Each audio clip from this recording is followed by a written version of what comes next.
Feels like Jeremiah Smith has already wrapped up the Biletnikoff Award, especially if you're looking at the betting odds and Bruce Feldman's Freaks list. Which Power 4 coach is going to get fired first? And big news headed your way.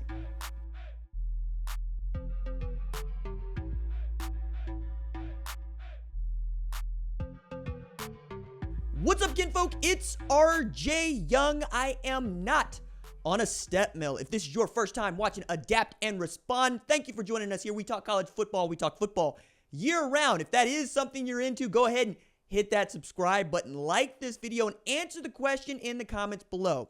Who, if anyone, can beat Jeremiah Smith for the Biletnikoff Award this year? It already feels like it's mostly gonna be him. Also, which Power 4 coach do you think is going to lose their job first? And frankly, they're two of my favorites are leading the charge here if we're looking at the odds. And we are, because today is a great day at A&R. We have a corporate sponsor in Bet Online. Very excited about that.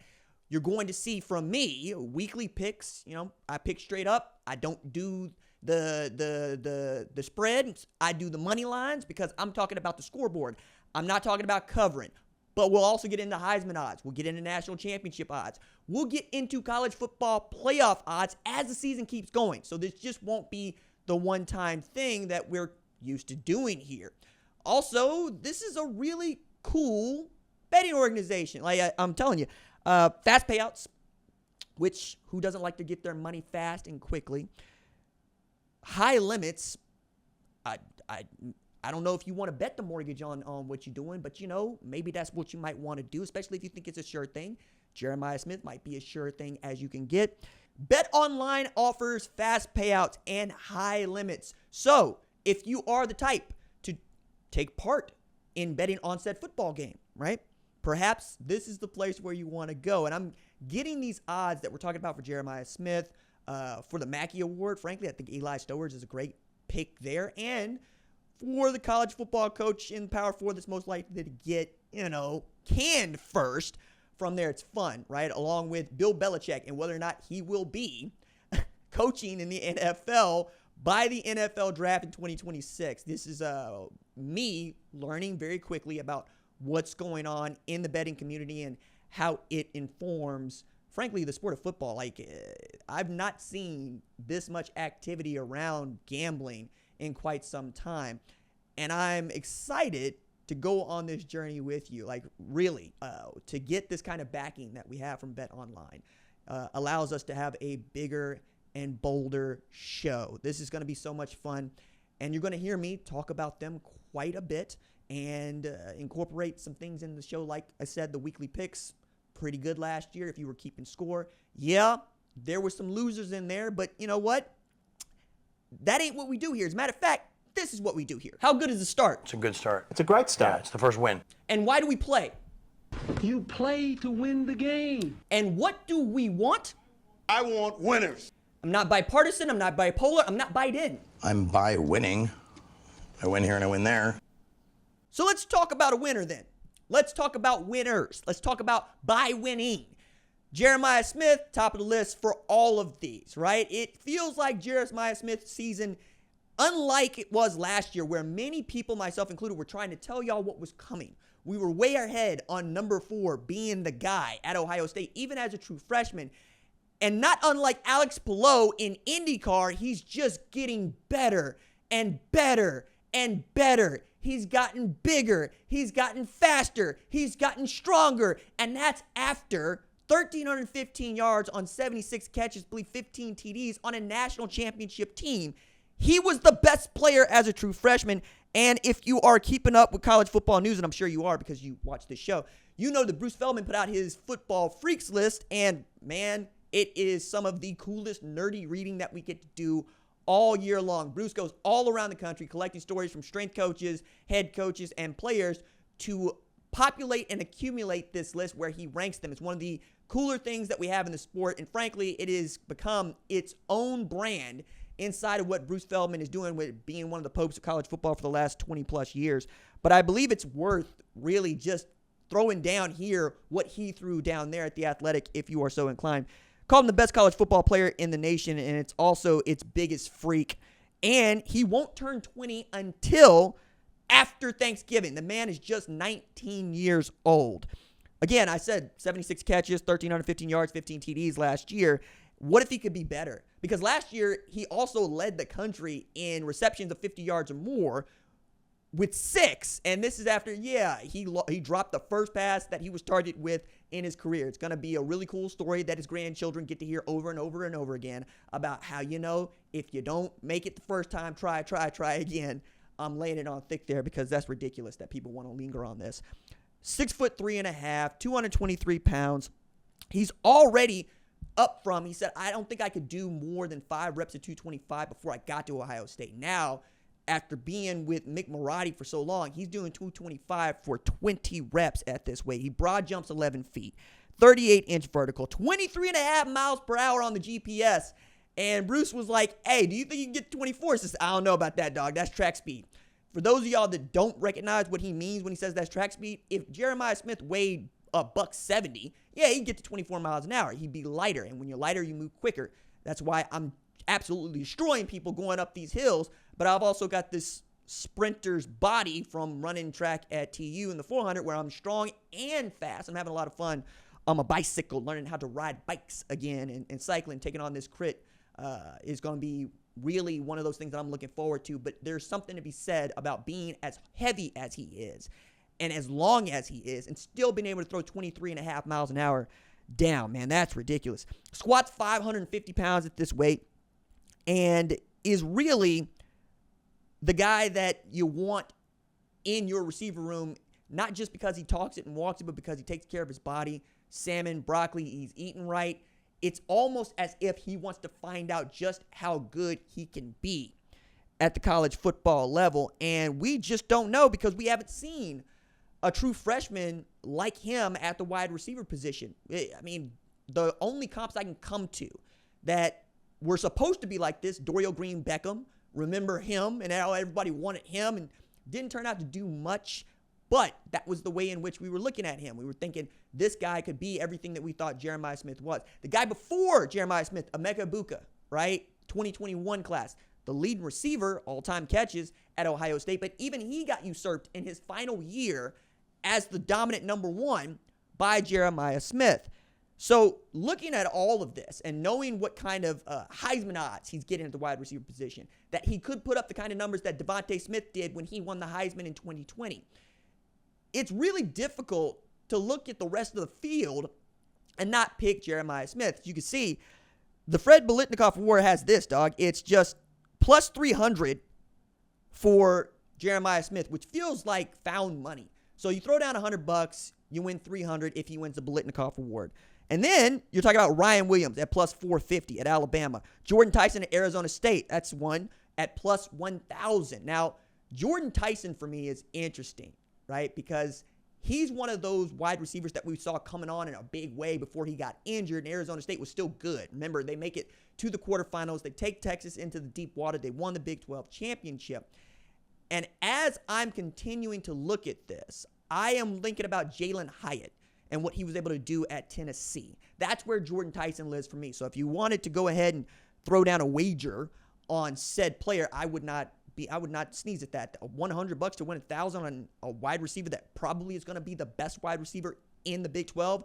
And if Jeremiah Smith just does not live up to his billing, or Ryan Williams doesn't live up to his billing, Jordan Tyson comes through with, say, 90 catches for 1,600 yards with 16 TDs, he might be the guy in 2025. Then you talk about Antonio Williams at Clemson. What Cade Klubnik is able to do with him, we'll see, plus 1,400. Jacoby Lane at USC getting better odds than Mekhi Lemon. Okay. Jacoby Lane, who's at plus 1,500. Mekhi Lemon's also a dude. Cam Coleman at Auburn, plus 1,600. They need a big year out of him. Jackson Arnold, though, has been Jackson Arnold, which means the service might not be so great. So I don't really like that one. Not because Cam Coleman's not a dude, but because wide receiver is a dependent position. I can depend on Ty Simpson at Alabama and Julian Saiyan. I can't wait to be making all these Super Saiyan jokes. Getting the service to Jeremiah Smith. He already knows what it is because he spent a year as an understudy to Will Howard. And when Will Howard got into a jam, What do you start doing? Throwing the ball to 4. And I'm sure that's what Brian Hartline is telling Julian, saying, you get in a jam, you just throw it up to 4. Let him go bail you out. Malachi Fields at Notre Dame, plus 2,200. Carnell Tate, second Ohio State here, wide receiver here, getting odds, plus 2,200. That also might be good money, but it feels like any pass that's going to Jeremiah Smith is not going to Carnell Tate on a team where you might have 3 guys that rotate in heavily. He's going to be one of them, but you're going to have a dominant one, and you're going to have a guy that's taken over. Zachariah Branch at Georgia, no. I don't like this at all. At plus 2,500. I just don't like it. I think it's throwing away money. There's only been one 1,000-yard receiver in a single season at Georgia. They don't do that. It's Terrence Edwards, 2002. They're not going to throw him the ball enough for him to win the Biletnikoff Award. It's just not going to work out that way. He would have to do it as the Paul Hornung Award winner. That's all purpose, and this is not that category.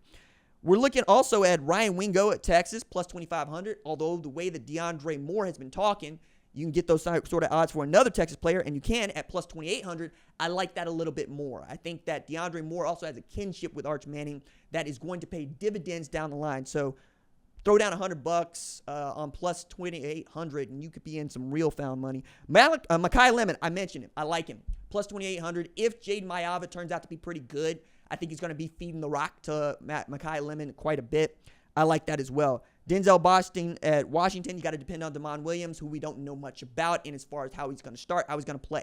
But it could be that cool if Damon Williams turns out to be the guy that he was, or that we thought he is, coming out of high school.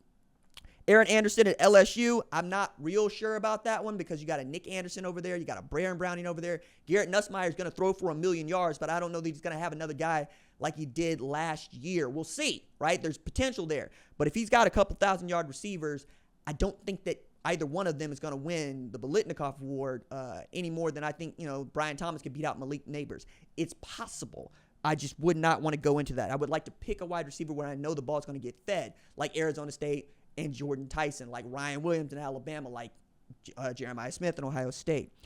I really enjoy that we get to talk about Elijah Surratt in Indiana here at plus 4,000. Now, do I think that he has as much chance as a guy like Deion Burks also at plus 4,000 to get an opportunity to win the Biletnikoff Award? Yeah, I enjoy it. But Indiana having a guy here is what I choose to celebrate. Deion Burks being there, I think that's just, if you got it, go ahead. If you just want to take the flyer, because he is the best wide receiver at Oklahoma. And if John Mateer turns out to be the guy that he was at Wazoo at Oklahoma, you got another thing coming, because Deion Burks is big, he's strong, he's solid. Ordinarily, I'd be talking about him as a physical freak, right? But as we're in the Jeremiah Smith zone, there's just not a whole lot going on for Oklahoma, especially as they got skunked in the top 25 by the coaches poll. First time that Oklahoma had not appeared in the coaches poll since 1999. It's just not a great look. So if you got it and you want to go talk about wrapping up, an easy 300, perhaps that's what you're doing with Jeremiah Smith. I think that he's in line for a bigger year. Although the sophomore slump is real. We saw this with Travion Henderson, right? After the first year he had, that was awesome. And it's not out of the question that Jeremiah Smith goes for 1,200 yards and on 60 catches for 16 TDs. Could he still win the Biletnikoff Award? Yeah, because Marvin Harrison Jr. was able to do just that. We just don't expect it, right? Jackson Smith and Jigba, we expected to be a dude, right? All of this goes into the thought process here. But I think as long as we're talking about it, we should also talk about the Mackey Award winner and why I think that's probably going to be a guy like Eli Stowers, because there's no guy that's jumping out at you right now. Like, you can talk about Jack Andrews and what he's doing coming from Cal to Texas, and you might feel good about that. Or Oscar Delp at Georgia if they decide to feed him the rock and Georgia's undefeated.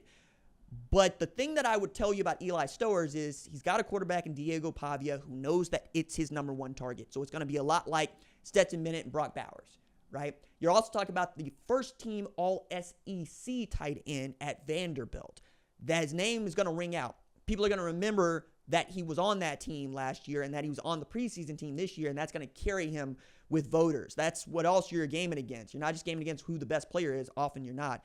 You're gaming against who's the most popular player with the best stats. And Eli Stowers has an opportunity to be one of those guys when we talk about the Mackey Award. Now, come back, I want to have a conversation about coaches. And which one is likely to get fired first?